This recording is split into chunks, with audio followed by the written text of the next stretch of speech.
Hi hello नमस्कार. मी दीक्षा बहिणी बहिणी सख्या जावा या आपल्या यूट्यूब चॅनलवर मनापासून स्वागत करते.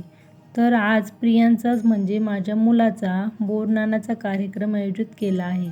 तर कार्यक्रम कसा वाटतो तर नक्की कमेंटमध्ये सांगा. चला तर व्हिडिओला सुरुवात करू.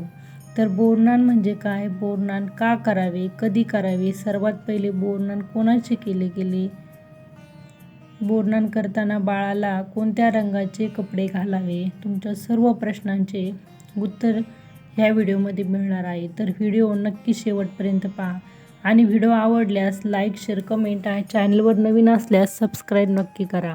बोरनान का करावे तर करी नावाचा एक राक्षस होता. त्या करी राक्षसाची वाईट दृष्टी आणि विचार मुलांवर पडू नये म्हणून बोरनान केले जाते. तसे शास्त्राप्रमाणे पाहिले तर या कालावधीत वातावरणात अनेक बदल होत असतात.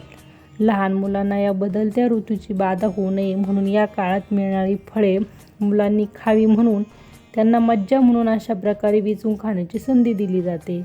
म्हणून यात बोर, ऊसाचे तुकडे, भुईमुगाच्या शेंगा, चॉकलेट, गोळ्या, बिस्किट यांचा समावेश केला जातो.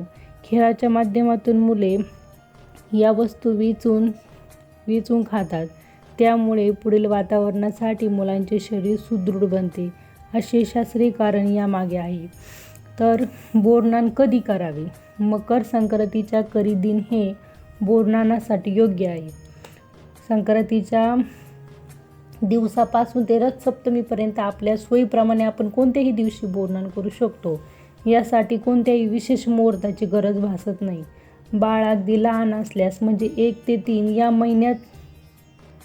महिन्यातील वयोगटातील बाळांचे सुद्धा बोरनान करता येते.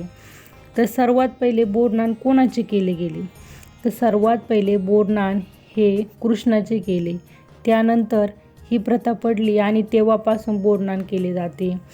तर बोरनान कोणाचे करावे, वयोगट 1 वर्षाच्या मुलांपासून ते 5 वर्षाच्या मुलांपर्यंत केले जाते. हा लहान मुलांचा कौतुक सोहळा असतो.